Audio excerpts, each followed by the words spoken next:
Tunda uxlamayotgan odamdan nega uxlamayapsan deb so'ramang.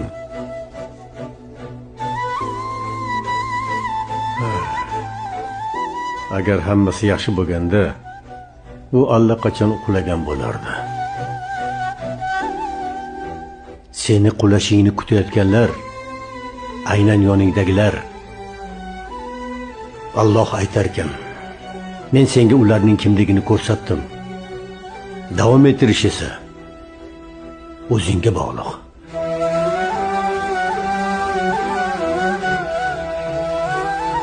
Xudo haqqi hammasidan charchadim. Agar ularga jonim kerak bo'lsa, Allohdan jonim. Ey bola, unutma. Oxirgi chora Alloh emas, yagona chora Alloh. Tunda uxlamayotgan